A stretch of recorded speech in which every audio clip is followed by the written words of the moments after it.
Google has agreed to pay $270 million to French regulators as part of a settlement related to its advertising technology business. And of course, big tech's been under scrutiny in a lot of different places, particularly in the EU, on a number of different fronts. Our editor-in-chief, Andy Serwer, has been watching all of these developments. And, Andy, we keep wondering if something's going to happen here on the regulatory front when it comes to big tech. I don't know if this is sort of too specific to be applied elsewhere, or if you think this is sort of a roadmap. It's another drip, Julie, is the way I would look at it. And these things all bear watching. I mean, to your point, it's not really moving the stock.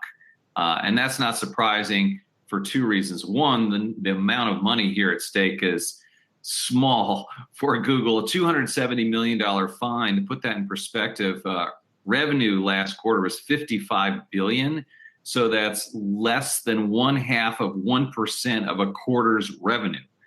Now, the French said that the fine actually speaks to the amount of money here that the company made in this specific business that it thinks was due to the monopolistic practices. And I'll get back to that in a second.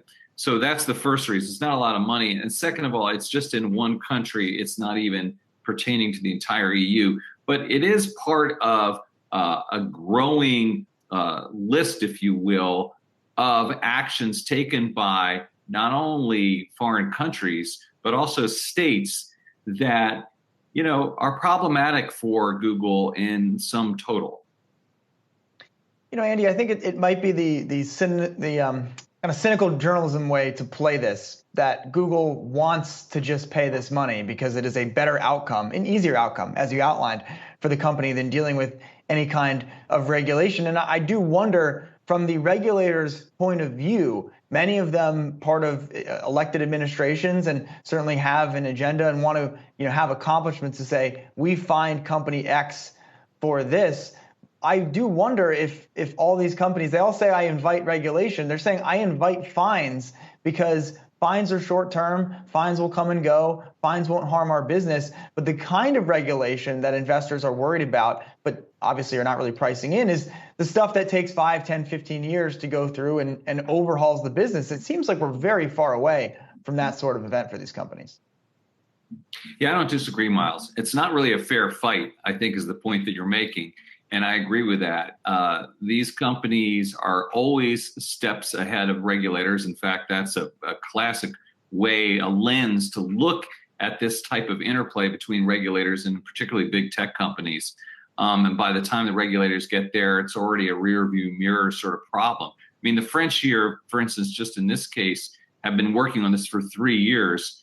And the companies agreed to abide by this regulation for 3 years going forward.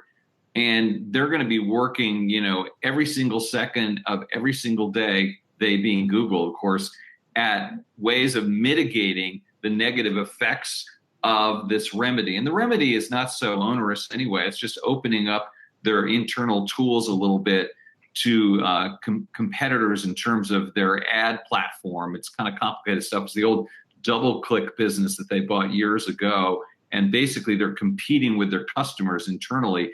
So it's always a head scratcher for governments and politicians. And to your point, Myles, also, yeah, it's a nice little pelt to put in on your trophy case. If you're a lawmaker, you can say, yeah, I got this out of Google's hide. But in the greater scheme of things, does it really change the business for Google or for its competitors? I mean, we'll see if the people who are competing with Google in the ad space on the platform are going to start to complain again. Just in a matter of, say, months or years.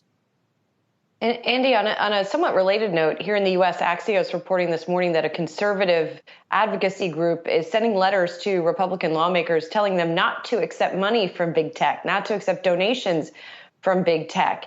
And it seems like both parties, for very different reasons, are trying to distance themselves from the industry as they try to take a look at regulating it. Yeah, I mean, there's not a whole lot of places, Julie, where Democrats and Republicans agree. I mean, you're seeing stuff, just to sort of take a tangent here, and China is one area, big tech a little bit. Although, the money thing's interesting, because I'll be interested to see whether that really sticks, because there's a lot of money sloshing around there. And to actually, for these politicians to say they're never going to take any money from big tech, well, we'll wait and see.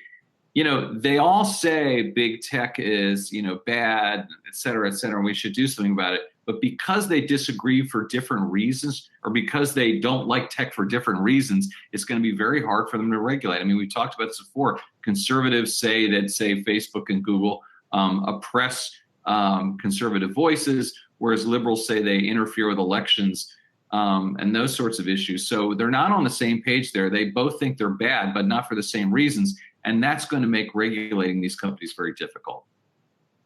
Indeed it is. The siren call of the big money donations. Thanks so much, Andy. Appreciate it. Good to see you this morning.